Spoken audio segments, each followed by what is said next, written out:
Pembacaan Al-Quran merupakan perkara yang sangat penting di sisi Islam. Sama ada Al-Quran itu masih baharu ataupun telah rosak sehingga tidak digunakan lagi. Ia penting bagi memastikan kesuciannya sentiasa terpelihara. Di Malaysia, kaedah pelupusan teks Al-Quran adalah diiktiraf oleh syarak. Pihak Jabatan Kemajuan Islam Malaysia dan Jabatan Agama Islam Negeri bertanggungjawab menelaras serta memantau pelaksanaan pelupusan teks Al-Quran. Proses pelupusan teks Al-Quran di Selangor hanya boleh dilaksanakan oleh pihak dan tempat tertentu yang diiktiraf oleh Jabatan Agama Islam Negeri Selangor.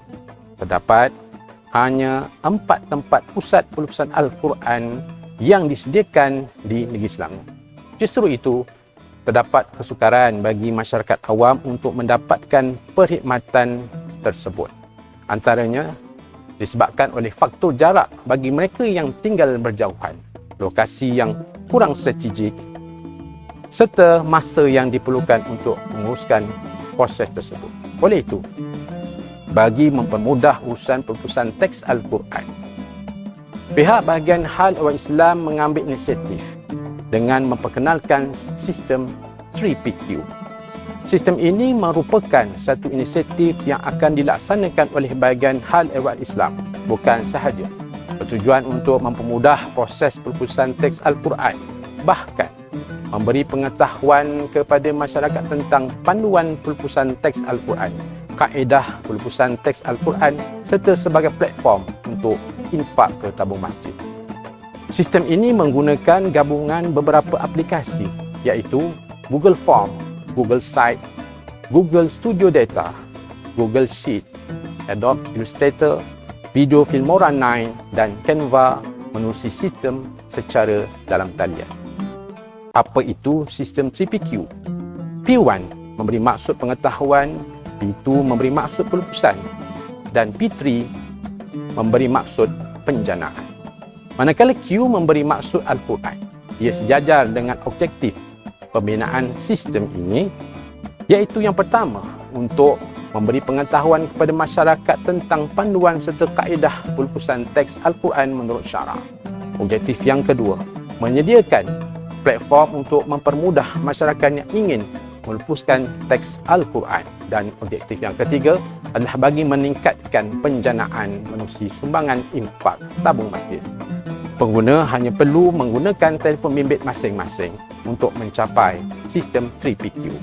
Terdapat 3 menu disediakan dalam sistem ini. Menu yang pertama adalah P1. Menerusi menu ini, pengguna akan diberi maklumat berkaitan kaedah dan panduan pelupusan teks Al-Quran menurut syarak. Menu yang kedua pula adalah P2. Menerusi menu ini, pengguna yang ingin melupuskan teks Al-Quran perlu mengisi borang yang disediakan. Borang tersebut merangkumi maklumat pengguna, jenis teks Al-Quran sama ada mushaf, teks Rumi yang mengandungi ayat Al-Quran, teks Jawi yang mengandungi ayat Al-Quran, dan anggaran jumlah berat serta kadar bayaran perkhidmatan yang ditetapkan. Setelah itu, pengguna akan membuat temujanji untuk menghantar teks Al-Quran tersebut di tempat pengumpulan yang disediakan. Sampai di tempat pengumpulan, teks Al-Quran yang ingin dilupus akan diasingkan mengikut kategori dan akan ditimbang. Pengguna perlu membayar perkhidmatan tersebut mengikut kadar yang ditetapkan.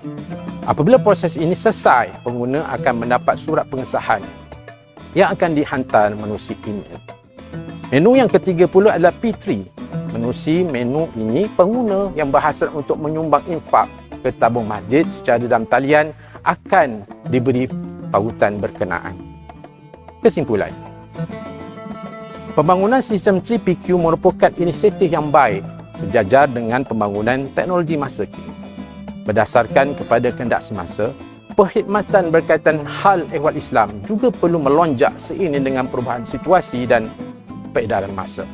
Sistem yang merangkumi 3P iaitu pengetahuan, pelupusan dan penjanaan terangkum untuk memastikan tercapai objektif iaitu memberi pengetahuan kepada masyarakat tentang panduan serta kaedah pelupusan teks Al-Quran menurut syarak, menyediakan platform untuk mempermudah masyarakat yang ingin melupuskan teks Al-Quran dan meningkatkan penjanaan menerusi sumbangan infak tabung masjid.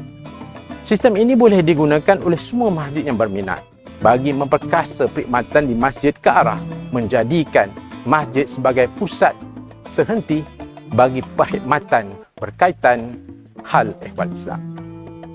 Sekian saja. Assalamualaikum warahmatullahi wabarakatuh.